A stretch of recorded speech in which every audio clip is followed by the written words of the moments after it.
Assalamualaikum warahmatullahi wabarakatuh.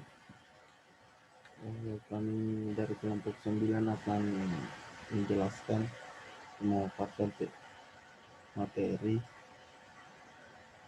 teori pasca kolonialisme yang beranggotakan 3 orang, itu Ahmad Dani, Sultan Abdul Salam Arif, Alim Fadli Faruk.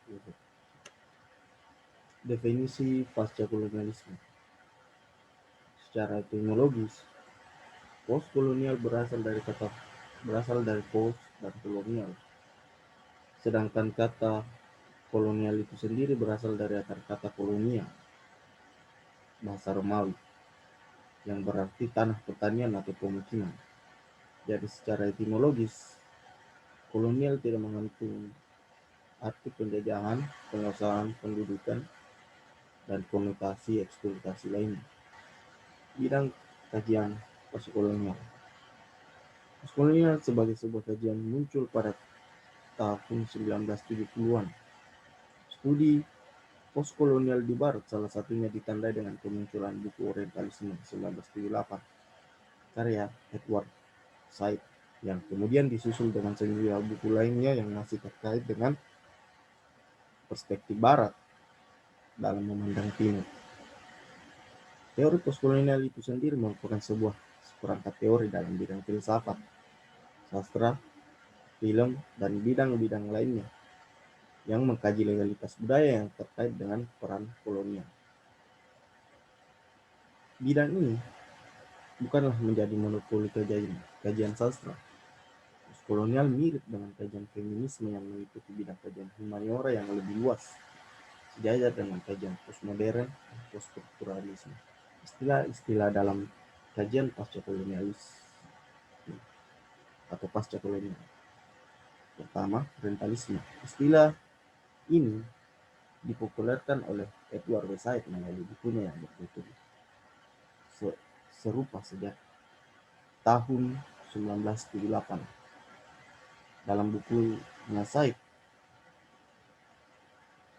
menuliskan bahwa orientalisme sederhananya merupakan tradisi Barat, khususnya Eropa, dalam memandang dunia Timur berdasarkan keeksotisannya di mata mereka. Sementara pada ranah akademis, orientalisme merupakan suatu corak berpikir berdasarkan dari perbedaan ontologis dan epistemologis antara Timur dan hampir selalu Barat. Kolonialisme dan imperialisme. Kolonialisme dan imperialisme adalah hubungan kuasa pusat atau metropol dalam daerah jajahannya koloni. Pada gilirannya, hubungan ini akan menghasilkan 3 hal yang dapat menunjang pusat. Pertama, pengambil alihan teritori. Kedua, eksploitasi sumber daya alam. Dan ketiga, upaya memerintah serta memanfaatkan penduduk lokal. Negara imperial adalah pusat atau sumber kekuasaan, dan koloni adalah tempatnya berpenetrasi dan mengendalikan.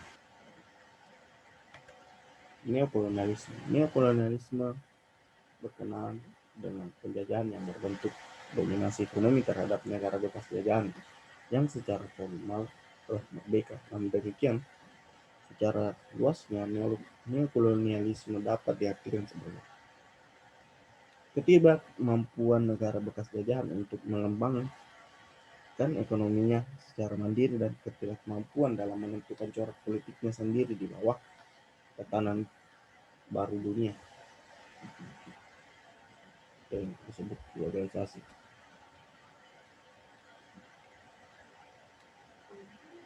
Poin selanjutnya itu adalah pasca kolonialisme. Istilah ini bukanlah istilah periodik yang bermaksud menyatakan bahwa pasca kolonialisme adalah periode sudah kolonialisme. Walaupun pada istilah ini terdapat prefix pasca yang berarti setelah atau sesudah, namun dalam konsepnya tidak demikian. Menurut Ania Lumba, pasca kolonialisme harus dipahami sebagai kontestasi dominasi kolonial dan sebagai warisan kolonialisme. Sederhananya, pasca kolonialisme adalah keberlangsungan dan ketidakberlangsungan dari kolonialisme, wacana atau praksis, baik itu dituliskan oleh masyarakat terjajah maupun yang sudah tidak terjajah, atau penjajah maupun bekas penjajah. Wacana kolonial. Analisis wacana postkolonial bisa digunakan di satu pihak atau menelusuri aspek-aspek yang tersembunyi, aspek-aspek yang tersembunyi atau sengaja disembunyikan sehingga dapat diketahui bagaimana kekuasaan itu bekerja. Di pihak lain, membongkar disiplin, lembaga, dan ideologi yang mendasarinya. Menurut Said, dekonstruksi terhadap wacana-wacana kolonialis penting untuk menyadarkan bangsa Eropa bahwa teks-teks orientalis penuh dengan bias-bias kultural. Dalam menjalankan kritiknya dalam orientalisme, Said menggunakan teori pasca strukturalisme, khususnya teori Michel Foucault tentang pengetahuan kekuasaan. Said meyakini hal yang serupa dengan konsep pengetahuan kekuasaan Foucault. Dalam teori ini, Foucault mengatakan bahwa pengetahuan atau kekuasaan ditata melalui suatu medium material, yang mana penataan ini tidak lain dari sebuah monopoli yang pada gilirannya penataan ini menetapkan suatu pola. Pola inilah yang Foucault sebut sebagai wacana. Teori wacana kolonial berupaya membongkar bagaimana cara bekerja dari monopoli pengetahuan atau kekuasaan yang dilakukan oleh kolonial. Dengan memonopoli pengetahuan kekuasaan, kolonial dapat menundukkan posisinya sebagai pihak yang berhak atas segalanya. Salah satu contoh keberhakan mulia yang dilakukan Barat selama ini adalah misi peradaban yang dilakukannya kepada Timur. Ya, masih terkait dengan wacana kolonial. Yang pertama itu hibriditas. Hibriditas, sederhananya istilah ini berarti campuran atau cangkokan. Merupakan istilah atau yang pada umumnya digunakan dalam ilmu biologi, yaitu pada pencangkokan antara satu sel atau gen dengan sel atau gen lainnya. Misalnya, kita biasa mendapati bahwa ada jagung dan kelapa hibrida dan sebagainya. Sementara dalam kajian pasca kolonial, hibriditas yang dimaksudkan tidak hanya berbentuk fisik saja, melainkan juga kebudayaan. Ambivalensi. Ambivalensi adalah istilah yang pada awalnya dikembangkan dalam pasca kolonialisme. Psikoanalisis untuk mendeskripsikan fluktuasi keberlanjutan antara menginginkan yang satu dan menginginkan yang lainnya. Pada teori wacana kolonial Baba, ambivalensi digambarkan sebagai perpaduan pelik antara penjajah dan terjajah dalam hal penolakan dan daya tarik yang mencirikan hubungan keduanya. Misalnya, kita mengagungkan Barat dalam hal kemajuannya sekaligus membencinya sebab alasan yang sama. 3. Mimikri.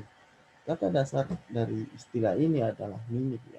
Artinya mimik merupakan sebuah tindakan atau perlakuan yang secara sadar ataupun tidak meniru atau mengikuti sesuatu di luar dirinya. Pada praktiknya, kedatangan Barat dengan kolonialisme untuk menjelaskan misi pemberadaban mengharuskan mereka melakukan suatu penyalinan kebudayaan kepada kebudayaan lainnya yang dianggap tidak beradab untuk kemudian ditirunya. Maka demikian, ajakan tidak langsung untuk meniru ini selalu bersamaan dengan dan digunakan untuk mengafirmasi kedudukan Barat yang unggul daripada Timur. Karenanya juga, mimikri harus diproduksi terus-menerus untuk membuat afirmasi atas kedudukan Barat, sekaligus mengisyaratkan sebagai contoh untuk ditiru. Sekian, terima kasih.